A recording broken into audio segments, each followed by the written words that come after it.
नमः शिवाय। मैं हूं एस्ट्रोलॉजर के एम सिन्हा और मैं अपने यूट्यूब चैनल पर आप सभी का हार्दिक स्वागत करता हूं। सबसे पहले तो साप्ताहिक राशिफल में अभी मैं जस्ट सुन रहा था, वो दो लोगों का वॉइस मिसमैच हो रहा था, उसके लिए बहुत क्षमा चाहता हूं। और मैंने अपने जो टीम मेंबर्स हैं उनको बोल दिया है कल उसको सही तरीके से अपलोड कर दिया जाएगा। ये पहली सूचना है। दूसरा, इस समय मैं अभी बेंगलोर से लाइव हूँ और बेंगलोर में आज भी काफ़ी लोग कंसल्टेशन के लिए आए थे और कल भी मैं बेंगलोर में अवेलेबल हूँ। और जो अवेलेबिलिटी है वो चैंसरी पवेलियन के जगह पर ये रॉयल ऑर्किड करके जो होटल है वहाँ पर ही मैं अवेलेबल रहूँगा। तो जिनको भी अपने कंसल्टेशन बुक करने हैं वो रॉयल ऑर्किड में आकर बुक करेंगे। आइए मुद्दे की बात करते हैं। देखिए, बात हो रही है 18 मार्च की, जहाँ पर मैंने बोला है कि एक विनाशकाय टाइप का यानी बहुत बड़ा ब्लास्ट होने वाला है और इस ब्लास्ट से पूरी धरती हिल सकती है। अर्थात परमाणु बम की तो बात मैं नहीं करूँगा, लेकिन कुछ तो ऐसा ज़रूर है कि परमाणु बम जैसा ही एक बड़ा ब्लास्ट होगा, क्योंकि परमाणु बम से कम शक्तिशाली बम पहले निकलेंगे। परमाणु बम अंतिम विकल्प होगा किसी भी देश के लिए। और लगातार जो युद्ध का मैदान बना हुआ है इस समय यूक्रेन और रशिया के बीच में, तीसरे चरण का जो वार्तालाप था वो भी किसी के फेवर में आया नहीं है। ये अभी चलेगा, ये क्योंकि इसमें इस तरीके की जो शर्त रखी गई है, ना ही उसको यूक्रेन मानने को तैयार है और ना ही रशिया। तो आखिर होगा क्या, कौन युद्ध जीतेगा? युद्ध हालांकि पलड़ा जो भारी है वो अभी भी रशिया का ज़रूर दिखाई दे रहा है, लेकिन यूक्रेन को भी डायरेक्टली इनडायरेक्टली कोई ना कोई तो मदद कर रहा है। आपको पता होगा कि कौन उसकी मदद कर रहा है। तो रशिया का जो फाइनल अटैक बार बार कहा जा रहा है, मुझे याद है 1 मार्च से लगातार मैं इस पर प्रेडिक्शन देता आ रहा हूँ। उस समय भी कहा गया था बस 30 माइल्स की दूरी पर कीव से रशिया के आर्मी बचे हुए हैं और आज ये जो मैंने सुना 15 माइल्स तक पहुंच पाए हैं।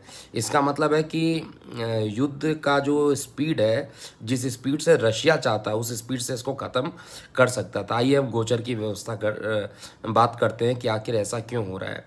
एक तो देखिए, मेरे पास इस समय पुतिन की भी कुंडली है और पुतिन की जो बर्थ डिटेल है मैंने पूरा रिसर्च करके जो निकाला हुआ है, नेट पर जो अवेलेबल है उसको मैंने प्रश्न कुंडली और बाकी अन्य माध्यमों से भी इसको वेरीफाई करने की कोशिश की है।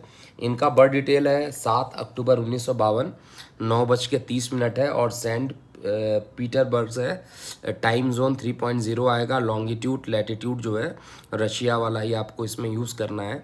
तो रशिया में इनका जन्म हुआ था और इनकी कुंडली तुला लगन की कुंडली है। लगन में ही शुक्रदेव विराजमान है। इनकी जो वर्तमान दशा चल रही है वो शनि की महादशा चल रही है और शनि के अंदर बृहस्पति के अंदर जो ये युद्ध छेड़ा गया है वो चंद्रमा की महादशा में हो रहा है। फिर से मैं बता दूं, शनि के अंदर बृहस्पति के अंदर जो चंद्रमा है वो 13 मई तक चलने वाला है। लेकिन युद्ध की जो प्रोबेबिलिटी मुझे दिखाई दे रही है, भले ही इनकी दशा इस ड्यूरेशन तक चल रही है और इनका पलड़ा भी थोड़ा भारी दिखाई दे रहा है, लेकिन यूक्रेन को हराना अगर होता तो ये 3 ही दिन में ये काम तमाम कर देते हैं। लेकिन जो इस तरीके का जो भविष्यवाणी मैं दे रहा हूँ, अकस्मात वैक्यूम बम का फटना और जैविक हथियारों का जो बात किया जा रहा है, यूक्रेन भी पीछे नहीं हटने वाला है। यूक्रेन भी पीछे नहीं हटेगा, रशिया भी पीछे नहीं हटेगा, तो आखिर कौन हटेगा? अगर दोनों ही लड़ बैठे तो विश्व का तो कल्याण हो गया। यहाँ पर विश्व समाप्ति की ओर चला जाएगा, जैसा कि कलयुग की समाप्ति अभी नहीं होने वाली है।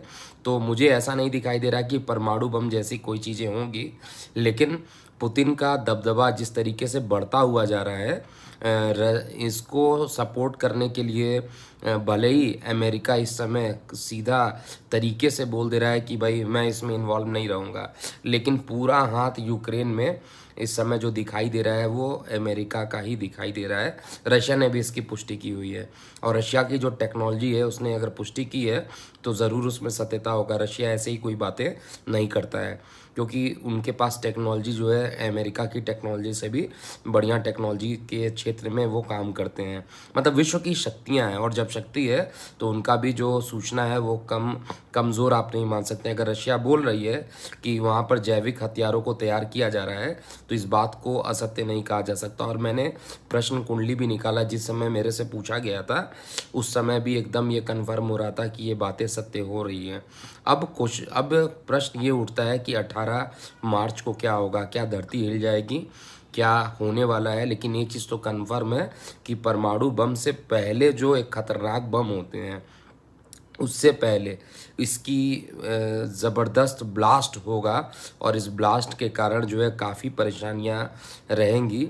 और जेनेल्स्की का भी बर्थ डिटेल मेरे पास आ चुका है, और इन पर भी मैं रिसर्च कर रहा हूँ। हालांकि ये जो मुझे बर्थ डिटेल मिले हुए हैं नेट के थ्रू मिले हैं, लेकिन मैं किसी भी बर्थ डिटेल को इस तरीके से वेरीफाई नहीं करता हूँ। पहले मैं उसकी बायोग्राफी को देखता हूँ, बायोग्राफी को देखने के बाद मैं मैच करता हूँ कि वो कुंडली सही है या गलत है, क्योंकि नेट पर 90% चार्ट जो होता है गलत होता है।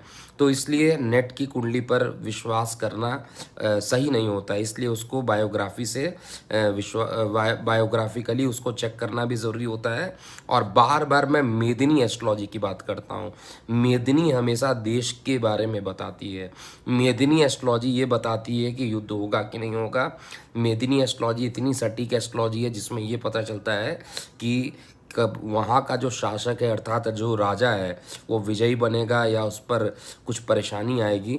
तो ये सारी चीज़ें अभी भी लगातार चलेगी, लेकिन ये युद्ध इतना जल्दी थमने वाला नहीं है जैसा दिख रहा है। भले ही बीच बीच में आपको दिखाई दे रहा हो क्रूड ऑयल के दाम कम हो जा रहे हैं, आपको दिख रहा हो गोल्ड के प्राइस धीरे धीरे कम होते जा रहे हैं। जब भी चीज़ें शांति की ओर जाएंगी तो ऑब्वियस सी बात है इनके दाम कम होते हुए दिखाई देंगे, लेकिन अगले ही पल आपको सुनाई देता होगा कि वार्ता विफल, और वार्ता विफल होने के कारण निश्चित रूप से परेशानियां यहाँ पर फिर पूरा बढ़ जाती हैं। तो ये जो रशिया और यूक्रेन का युद्ध है ये 6 अप्रैल तक मैं जो बता चुका हूँ, 6 अप्रैल तक निश्चित रूप से यही ट्रेंड बना रहेगा। और 18 मार्च एक बड़ा मतलब विस्फोटकारी दिन रह सकता है, विस्फोट होने वाला एक दिन हो सकता है। कीव पर हमला तो ऑलरेडी रशिया ने किया हुआ है, लेकिन अगर रशिया ने हमला कर दिया तो भाई फतेह करके ख़त्म कर दो उस चीज़ को, एटलीस्ट युद्ध तो ख़त्म हो जाए। मैं भी चाहता हूँ कि युद्ध जल्दी से जल्दी ख़त्म हो जाए।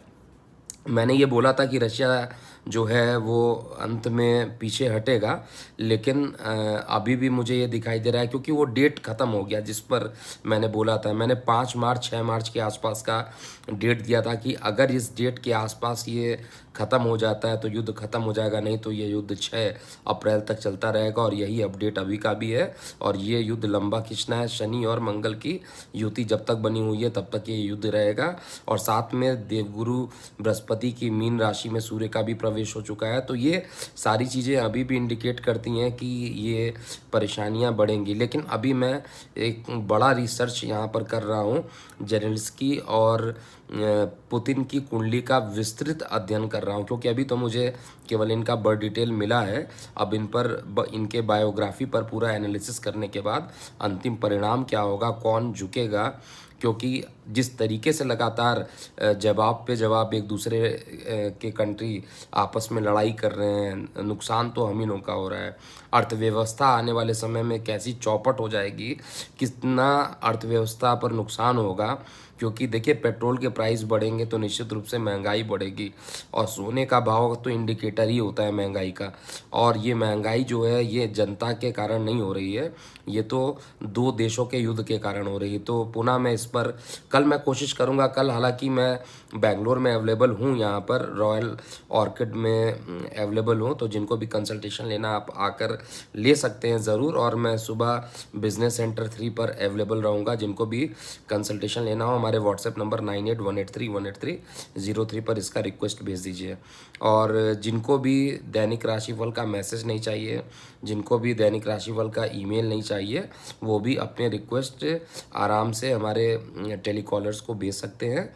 आपके जो कस्टमाइजेशन रिपोर्ट है जिनको चाहिए हम उन्हीं को भेजेंगे। हम किसी चीज़ को ज़बरदस्ती नहीं भेजना चाहते हैं। तो अभी के लिए इतना ही। और दोबारा एक बार बता दूं, दैनिक राशिफल किसी कारणवश जो उसमें सॉफ्टवेयर यूज़ किया जाता है उसमें दो साउंड अपडेट हो गया है। उसमें इशिका का भी साउंड अपडेट हो गया है, मेरा भी अपडेट हो गया है। तो वो 2 लोगों का जो साउंड अपडेट हुआ है, इशिका के बारे में तो आप लोगों को पता होगा, वो दैनिक राशिफल मेरे बिहाफ पर प्रस्तुत करती है। तो दोनों लोगों का आवाज़ मिक्स हो जाने के कारण दैनिक राशि साप्ताहिक राशिफल को पुनः अपडेट किया जा रहा है। पुराने वीडियो को अनलिस्टेड कर दिया गया है और नया वीडियो जल्दी ही आपके पास कल 10 बजे या 12 बजे के आसपास प्रस्तुत कर दिया जाएगा।